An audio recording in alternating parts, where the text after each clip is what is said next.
But I feel that as a team together अगर हम aligned हो जाएं, एक दूसरे को जान लें, एक दूसरे को समझ लें, एक दूसरे की पर्सनैलिटी से कनेक्ट कर पाए, I think together we can perform a lot more. It's this non alignment. और जब टीम्स काम करती है ना, तो टीम्स काम करती है तो इश्यूज आते हैं. जब टीम्स काम करती हैं तो कुछ ना कुछ खलबन होती है, कुछ ना कुछ भेदभाव होता है, मन मुटाव होता है, कुछ ना कुछ चैलेंज होता है. Because that's what teams are suppose to do. They suppose to work. और उस वर्किंग एनवायरनमेंट में कुछ ना कुछ ऐसा फ्रिक्शन होता है. और अगर फ्रिक्शन ना हो तो समझ लेना प्रॉब्लम है. बिकॉज कुछ काम नहीं हो रहा है. जब काम हो रहा है तो फ्रिक्शन होगा. वो फ्रिक्शन दूर करने के लिए एक राउंडिंग लगती है. और राउंडिंग का मतलब एक दूसरे की समझ लगती है. और जब वो समझ नहीं होती है, वो राउंडिंग नहीं होती, वो फ्रिक्शन एक बड़ा रूप ले लेती है. इसलिए जरूरी है कि हम एक दूसरे की पर्सनालिटीज को समझें, which is beyond work.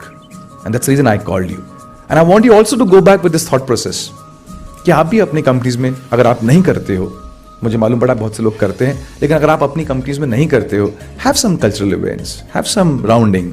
We saw something which we had not seen while we were working together as a team for business. और जब हम वो एक पहलू देखते हैं जो हम अक्सर रोज नहीं देखते, तो उस पहलू से एक राउंडिंग आती है रिश्ते में. और उस रिश्ते की राउंडिंग की वजह से फिर एक फ्रिक्शन को हैंडल करने की क्षमता बढ़ती है.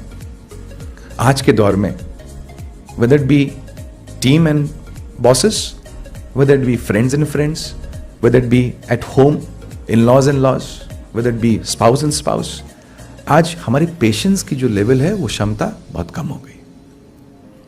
जरा सा फ्रिक्शन होता है, we want to give up. जरा सा कोई चैलेंज आता है, we want to just raise our hands and say नहीं होगा. हम लोगों का टॉलरेंस लेवल बड़ा कम हो गया.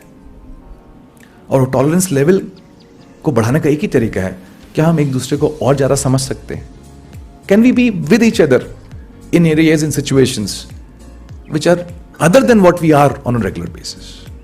तो क्या घर में हम जब बच्चों के साथ होते हैं, can we talk something else other than तूने कितने पढ़ाई करी, और जो कसर थी माओ ने पूरी कर रखी है, पापा आएंगे पिटवाऊंगी. जब पापा नहीं हो गया, वो पापा की कोई सुनता नहीं ऑफिस में, उस पापा से पिटवाओगी. तो अलग ही इमेज बना के रखिए. So you don't have anything else to talk to the child. You're talking to him about his studies, his school. Husband, wife, you don't have nothing else to talk about apart from some basic communication. तो फिर जब कुछ और बात करने को नहीं है तो राउंडिंग नहीं होती. राउंडिंग नहीं होती तो एक टॉलरेंस लेवल नहीं बढ़ता. टॉलरेंस लेवल नहीं बढ़ता तो फ्रिक्शन को हैंडल करने की एक पॉसिबिलिटी कम हो जाती है. और फ्रिक्शन तो आने वाला ही है. अगर साथ हो तो आएगा ही आएगा.